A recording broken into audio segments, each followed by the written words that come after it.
کچھ سوالات ہیں، ان کے بھی جواب میں دینے کی کوشش کروں گا۔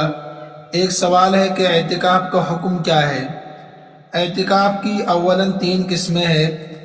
ایک تو اعتکاف واجب ہوتا ہے جو نظر ماننے کی وجہ سے انسان پر واجب ہوتا ہے۔ مثلاً کسی نے نظر مانی کہ اگر میرا فلاں کام ہو گیا تو میں 10 دن کا اعتکاف کروں گا یا 5 دن کا اعتکاف کروں گا، یہ واجب اعتکاف کہلاتا ہے، اس کا پورا کرنا ضروری ہے۔ دوسرا اعتکاف ہے نفل اعتکاف۔ جب بھی آپ مسجد میں داخل ہوتے ہیں تو آپ کو نیت کر لینی چاہیے اعتکاف کی ہی، تاکہ آپ کو اعتکاف کا ثواب بھی ملے اور باقی جو عبادات آپ کریں گے اس کا ثواب تو آپ کو ملے گا ہی۔ تیسرا اعتکاف ہے جو رمضان المبارک کے آخری عشرے کا اعتکاف ہے، جس کو سنت مؤکدہ علی الکفایہ کہتے ہیں۔ حضور صلی اللہ علیہ وسلم معمول کے ساتھ اعتکاف کرتے تھے۔ صرف 2 موقعوں پر آپ صلی اللہ علیہ وسلم نے اعتکاف نہیں کیا۔ ایک تو غزوہ بدر کے موقع پر جو 17 رمضان المبارک کو ہوا، آپ مصروف تھے تو لہٰذا آپ نہیں کر پائے۔ اسی طریقے سے فتح مکہ کے موقع پر بھی آپ اعتکاف نہیں کر سکے۔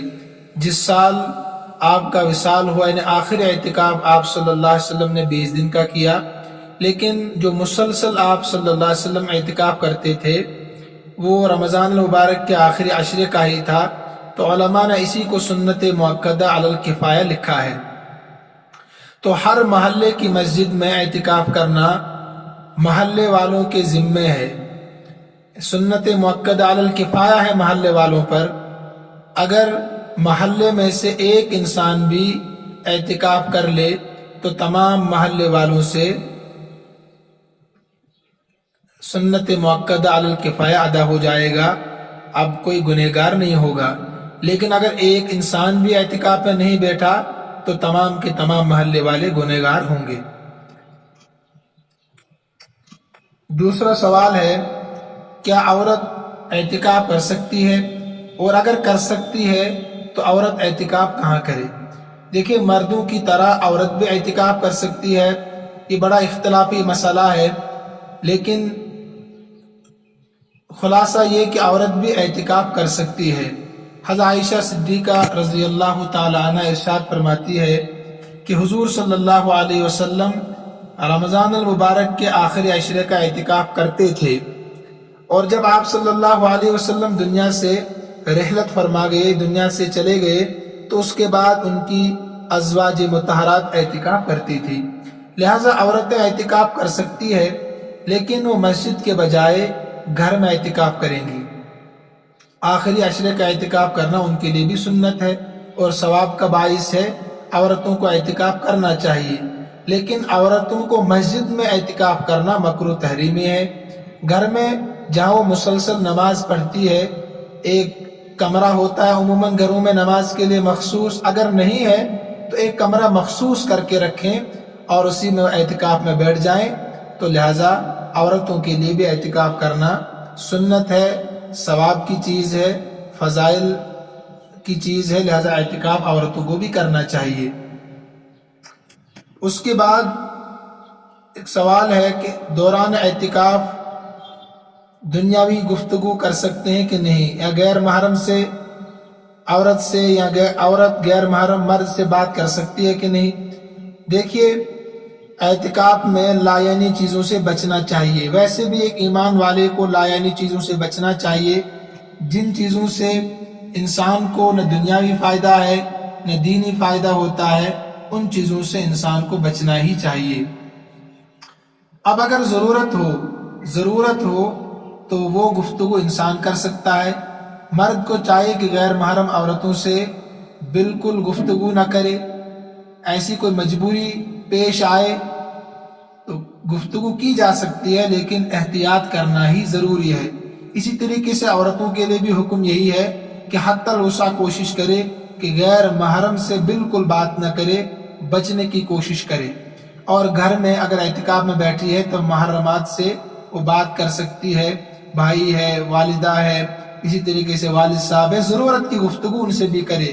اکثر وقت اعتکاف میں عبادت کے ساتھ ہونا چاہیے، نوافل کے ساتھ، تلاوت کے ساتھ، اذکار کے ساتھ گزرنا چاہیے، تو گفتگو سے حتی الوسع احتیاط کرنا چاہیے۔ ہاں ضرورت کی بات کر سکتے ہیں۔ اسی طریقے سے ایک سوال ہے، محلے کی مسجد چھوڑ کر دوسری مسجد میں اعتکاف کرنا کیسا ہے؟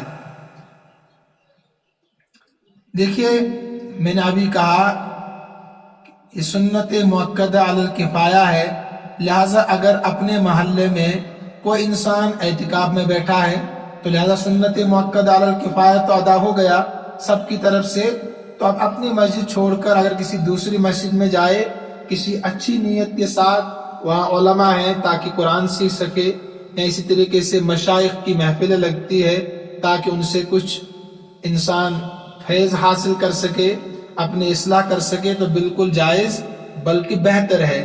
لیکن اگر اپنی مسجد میں کوئی نہیں بیٹھا ہے محلے کی مسجد میں، تو بہتر یہ ہے کہ اپنی مسجد میں ہی اعتکاف کرے۔ ایک اور سوال ہے کہ معتکف کا جمعے کی نماز کے لیے نکلنا، اگر وہاں پر جمعہ ہوتا ہے، مثلا گاؤں میں ایک جگہ جمعہ ہوتا ہے، باقی مساجد میں جمعہ نہیں ہوتا ہے، جمعہ کے شرائط پائے جاتے ہیں وہاں پر، اب سارے لوگ ایک ہی جگہ جمعہ پڑھتے ہیں، ایک ہی جامع مسجد ہے، جیسے ہماری یہ مسجد یہاں پر ہے، تو اب دوسرے محلے سے اگر کوئی اس مسجد میں جمعہ پڑھنے کے لیے آنا چاہے، معتکف اعتکاف کرنے والا، تو وہ آ سکتا ہے، اس کے اعتکاف میں کوئی فرق نہیں پڑے گا، اعتکاف فاسد نہیں ہوگا، لیکن وہ صرف اتنی دیر مسجد میں بیٹھے کہ وہ جمعے کی نماز سے پہلے 4 سنت پڑھ سکے اور جمعے کے بعد باقی سنت ادا کر سکے، اس کے بعد فوراً وہ محلے کی مسجد میں پہنچ جائے جہاں وہ معتکف ہے۔ ایک سوال اور ہے، وبا کی وجہ سے گھروں میں مرد اعتکاف کر سکتے ہیں؟ دیکھیے مردوں کے لیے گھروں میں اعتکاف نہیں ہے، مردوں کے لیے مسجد میں اعتکاف کرنا شرط ہے، مرد حضرات گھروں میں اعتکاف نہیں کر سکتے ہیں، تو لہٰذا عورتیں تو گھروں میں اعتکاف کریں گی، ان کے لیے بہتر ہے، لیکن مردوں کے لیے بہر صورت مسجد میں اعتکاف کرنا ہی ضروری ہے، گھروں میں اعتکاف نہیں کر سکتے ہیں۔ ایک سوال ہے، معتکف برتن کپڑے وغیرہ دھونے کے لیے مسجد سے باہر نکل سکتا ہے کہ نہیں؟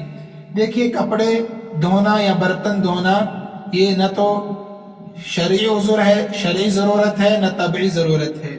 کپڑے 10 دن میں اتنے میلے کچیلے نہیں ہوتے ہیں، لہٰذا ایسے ہی برتن کسی اور سے دھلوائے، لیکن اگر مجبوری ہو، کوئی مل نہیں رہا ہے، یہاں کپڑے اتنے میلے ہو چکے ہیں، ناپاک کپڑے ہو چکے ہیں، ان کا دھونا ضروری ہے، تو ان کے لیے یہ ہے کہ وہ مسجد سے باہر نہ نکلے، پھر بھی مسجد سے باہر نہ نکلے، مسجد کی حدود میں رہتے ہوئے کپڑے دھونے کا انتظام کیا جائے، ایسے ہی برتن دھونے کا انتظام کیا جائے۔ مسجد کی حدود کیا ہے؟ لوگ اس کو غلط سمجھتے ہیں۔ دیکھیے جہاں باتھ روم ہوتے ہیں، غسل خانے ہوتے ہیں، جیسے ہمارے مسجد میں یہاں پر ہے، یہ مسجد کے باہر کا حصہ ہے۔ شرعی مسجد وہ کہلاتی ہے جہاں نماز پڑھی جا سکتی ہے، اس کے علاوہ جتنا بھی حصہ، جیسے حمام کا حصہ ہے یا غسل خانے ہیں، باتھ روم ہے، یہ مسجد سے باہر کا حصہ ہے۔ معتکف کو یہاں بھی بغیر ضرورت کے، طبعی ضرورت کے یا شرعی ضرورت کے نہیں آنا چاہیے، اس سے اعتکاف فاسد ہو جائے گا۔ تو مسجد میں رہتے ہوئے، اگر مسجد کی حدود میں رہتے ہوئے کپڑے دھو سکتا ہے، برتن دھو سکتا ہے تو وہ دھوئے، اگر وہ مسجد کی حدود سے باہر نکلا تو اس کا اعتکاف فاسد ہو جائے گا۔ ایک سوال اور ہے،